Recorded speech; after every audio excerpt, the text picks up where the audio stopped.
Good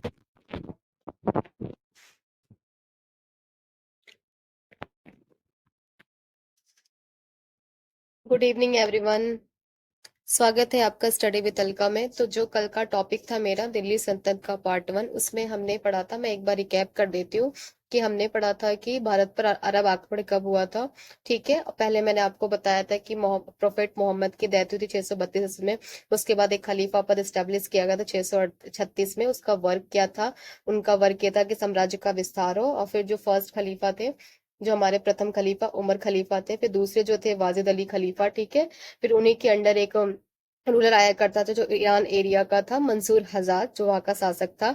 फिर कैसे उसने दाहिर का कैसे अंत हुआ, कैसे मोहम्मद बिन कासिम भारत आया और किस किस किस रास्ते में उन्होंने आक्रमण किया। जैसे कि पहले उन्होंने देवल पे किया, फिर रावण पे किया, फिर यूरोप पे किया, जिससे कि फिर लास्ट में क्या हुआ कि दाहिर पराजित हुआ। फिर कैसे उनकी पुत्रियों को वो खलीफा के लिए लेके आया और खलीफा और उनकी पुत्रियों ने एक नीति अपनाई और उस नीति के कारण मोहम्मद बिन कासिम मारा गया। इस तरह से आपका ब्राह्मण साम्राज्य का अंत भी हो गया। तो ये कल का एक रिकैप था जो मैंने आपको बता दिया कि जिससे आपको आज का टॉपिक स्टार्ट करूंगी तो उससे आपको प्रॉब्लम ना हो। ठीक है, तो उसके बाद हम तुर्की साम्राज्य पे आते हैं। तुर्की साम्राज्य में जो आपका तुर्की साम्राज्य था, उसमें जो अंपायर था वो कौन सा था?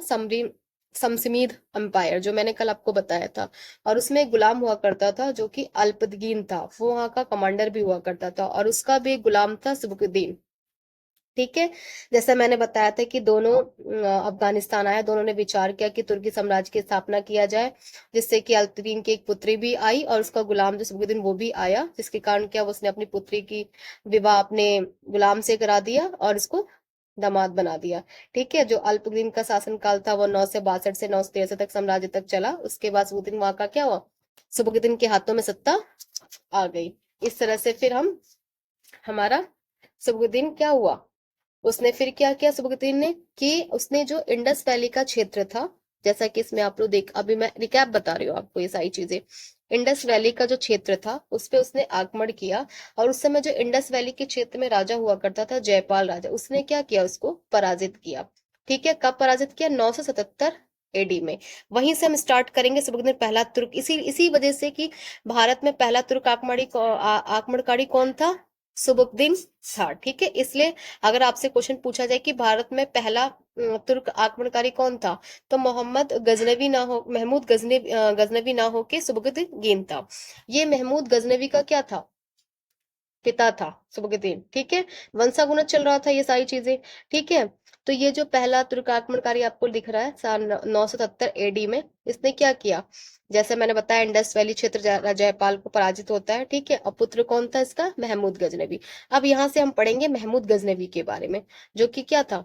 दूसरा तुर्क आक्रमणकारी। अगर आपसे पूछा जाए पहला कौन था, जैसा मैंने बताया सुबुक्तुद्दीन, और दूसरा कौन था? महमूद गजनवी। अब इसने क्या किया था? सुल्तान की उपाधि धारण की थी। सुल्तान की उपाधि धारण की। सुल्तान मीन्स जैसे कि गवर्नर ऑफ खलीफा, मतलब खलीफा का सेनापति। ठीक है, और इसने क्या किया था? इसी ने ही भारत पे 17 बार आक्रमण किया था। और इसका रीजन क्या था आक्रमण करने का? धन संपदा। आपको पता है कि हमारे हमारे भारत को सोने की चिड़िया कहा जाता है। एक कहावत कही जाती है, कहावत क्या, एक बार अटल बिहारी वाजपेयी ने कहा था कि मुझे गजनी जाना है। तो सबने पूछा गजनी में है क्या ऐसा, वहां तो खंडर है। तो उन्होंने कहा कि मैं उस गजनी को देखना चाहता हूँ कि जिसने मेरी सोने जैसे भारत की चिड़िया, जैसे हम सोने जैसी चिड़िया जैसे कहा जाता है, भारत को कहा जाता था, उसको लूटा था। तो यही रीजन था, वही एक इसे रिलेट कर रही हूँ कि उन्होंने एक कोटेशन कही थी ऐसे ही। ठीक है, तो इसी कारण क्यों कहा गया था? क्योंकि इसने 17 बार आक्रमण किया था और यहाँ से इसने बहुत सारी धन लूट के ये वापस गया था। तो इसका मेन रीजन तो ये था कि धन संपदा है हमारे यहाँ। और दूसरा क्या था? अपने जो इस्लाम धर्म का था उसका बढ़ावा करना, मतलब टू स्प्रेड ऑफ इस्लाम, मतलब अपने इस्लाम धर्म का प्रसार प्रसार करना। ठीक है, अब इसका हम पढ़ेंगे कि इसके प्रमुख आक्रमण कहाँ हुए। ठीक है, और किस किस ईयर में हुए, किसके साथ हुए, कौन पराजित हुआ, कौन विजय हुआ, और किस कारण से हुए। तो जैसा कि आप हो रहा होगा आपको कि प्रमुख कारण क्या है, प्रमुख कारण।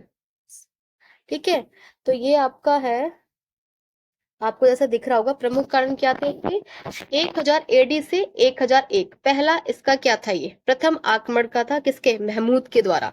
किस पे हुआ ये? पेशावर क्षेत्र में। और उस समय कौन था वहां का शासक? जयपाल शासक। जैसा कि मैंने आपको पहला तुर्क आक्रमण का सुबुतुन ने भी इस पे आक्रमण किया था, ठीक है। जब महमूद द्वारा इस पे आक्रमण किया गया तो ये क्या हुआ, वहां से इसने महमूद द्वारा जब इस पे आक्रमण किया गया तो इसने क्या किया, इसने वहां पे इस डर के कारण इसने क्या किया, सुसाइड कर लिया, ठीक है। सुसाइड कर लिया जब इस क्षेत्र पे महमूद गजनवी का अधिकार हो गया, ठीक है। फिर दूसरा इस तरह से आक्रमण जो होता है क्या होता है, महमूद सुल्तान, सुल्तान इसकी उपाधि दी गई थी, जैसा मैंने बताया खलीफा का सेनापति, ठीक है। जैसा मैंने अभी बताया कि सुल्तान की उपाधि का क्या क्या मतलब है, ठीक है। अब दूसरा इसका क्या हुआ, जो आक्रमण होता है कब होता है, 1005 ईस्वी में। और कौन होते हैं, किसके बीच में होता है, अब्दुल फतेह दाऊद के ऊपर हमला होता है। और किस क्षेत्र में होता है ये, मुल्तान के क्षेत्र में। इस समय भी क्या होता है, इस समय भी मुल्तान का क्षेत्र जो दाऊद अब्दुल फतेह दाऊद था उस पे हमला होता है तो क्या होता है, पराजित होते हैं। और जीत किसकी होती है, महमूद गजनवी की, ठीक है। फिर इसका क्या होता है, फिर तीसरा आक्रमण जो चौथा आप देख रहे हो, तीसरा होगा, सॉरी दूसरे में लिखा है कि इसको कौन सी सुल्तान का मतलब क्या होता है। ये जो आपका है 1008 ईस्वी में, इसमें कौन थे, आनंदपाल।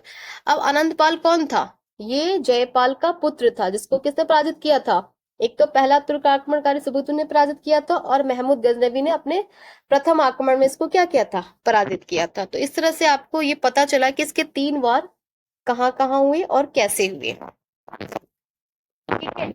मैं आपको इसलिए इसको बताती चल रही हूँ कि आपको इजी एक कहानी की तरह इसलिए बता रही हूँ कि आपको लगे सीक्वेंस में कहाँ पे क्या हुआ और कैसे किसकी आक्रमण हुई, कैसा क्या हुआ। इसमें सबसे इंपॉर्टेंट माना जाता है तराइन का युद्ध, वो भी हम पढ़ेंगे आगे, जो कि मोहम्मद गोरी में हुआ था। अभी तो हम गजनवी पढ़ रहे हैं, ठीक है। फिर क्या हुआ, जैसा आपने बताया कि 1000 AD से वही, अब मैंने दोबारा PDF अपलोड हो गई, सॉरी।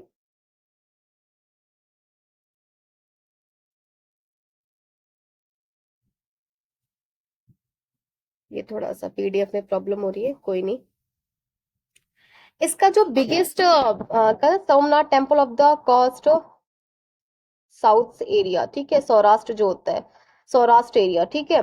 1025 इसका क्या बिगेस्ट अटैक था, किसके द्वारा, महमूद गजनवी के, किसने से सोमनाथ टेम्पल पे आक्रमण किया था। उस समय, अभी तो ये गुजरात में है, पर उस समय सौराष्ट्र एरिया था, इसलिए इसको बोला जाता है, ठीक है। सबसे बड़ा आक्रमण था, इसने क्या किया था, यहाँ से कहा जाता है कि इसने जितने भी गॉड लक्ष्मी और गॉड गणेश जी की जो मूर्ति थी उन्होंने, और बहुत सारा सोना और चांदी भी लूटा था, ठीक है।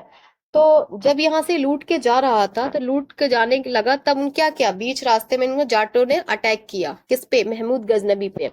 और जो धन संपदा इसने लूटी थी उसमें से उसको क्या किया, जाटों ने हड़प लिया, ठीक है। और इस वजह से महमूद गजनवी क्या हुआ, वापस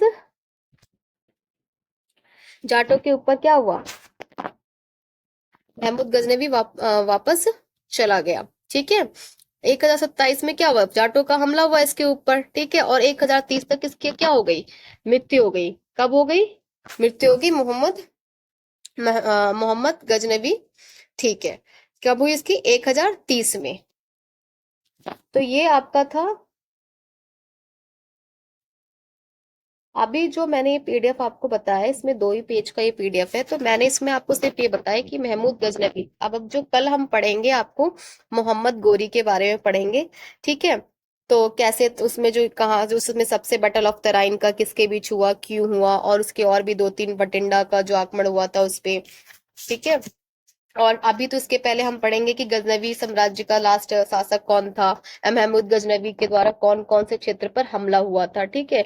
तो आज के जो सेशन में मैंने इतना ही रखा है। अगर आपको थोड़ी भी इसमें कमियां लगती है या कुछ भी और भी आपको जानना है इसके बारे में, तो आप लोग प्लीज मुझे कमेंट करके बताइए जो भी चीजें हैं। और ये सीरीज मैं भी कंटिन्यू करती रहूंगी। अभी दिल्ली सल्तनत चल रही है, दिल्ली सल्तनत पार्ट 1 हुआ था कल, और पार्ट 2 कल, नेक्स्ट मैं पार्ट 3 डालूंगी, जिसमें मुझे लगता है कि 4 या 5 पार्ट में आपका दिल्ली सल्तनत पूरा चैप्टर कंप्लीट हो जाएगा। मैं छोटे छोटे पार्ट में, छोटे छोटे वीडियो में इसलिए के लेके चल रही हूँ स्टोरी की तरह, कि आप अगर लेंथी वीडियो देखते हो तो वो आधी ही होती है। शॉर्ट वीडियो में ये है कि आपको क्विक एक रिवीजन मिल जाएगा, और रिवीजन उस तरह मिले कि स्टोरी की तरह, कि आपको एक हिस्ट्री स्टोरी की तरह याद हो सीक्वेंस में, ना कि एक बोरिंग की तरह। क्योंकि हिस्ट्री अगर हम अगर ईयर भी आपको याद रहेगा कि 1000 से स्टार्ट हुआ तो 1030 तक मोहम्मद महमूद गजनवी का अंत हो गया, फिर मोहम्मद गोरी इसके बाद स्टार्ट होंगे, तभी जाके हम 1260 में हम दिल्ली सल्तनत को स्टार्ट करेंगे। तो जैसे आपको अगर पीछे का रीजन आपको पता होगा कि क्या क्या था, तो आपको दिल्ली सल्तनत पढ़ने में इजी होगा और आपको इजीली आपको याद भी होगा। ठीक है, तो आज के सेशन में मैं इतना ही रखती हूँ। अगर आपको कुछ भी इसमें प्रॉब्लम लग रहा होगा कि हाँ ये मुझे समझ में नहीं आया, या मुझे और भी किसी टॉपिक पे बताना चाहिए, अभी तो मैं दिल्ली से मेडिवल हिस्ट्री लेके चल रही हूँ, जैसे ही कंप्लीट होगा तो मैं मॉडर्न भी लेके आऊंगी। और इसके अलावा मैं और भी मैपिंग सेक्शन में, जैसे बताया कि सिर्फ मेरा एक ही मैपिंग सेक्शन हुआ है अभी, उस बार 2 दिन से मैं मैपिंग सेक्शन का नहीं डाल रही, पर मैं कल से कंटिन्यू जरूर करूंगी कि एक ना एक स्टैटिक जीके का मैपिंग सेक्शन जरूर डालूं। तो इसलिए अगर आपको मेरा वीडियो ये अच्छा लगा या मेरे चैनल, तो प्लीज मेरे चैनल को सब्सक्राइब करिए, लाइक एंड शेयर करिए। धन्यवाद।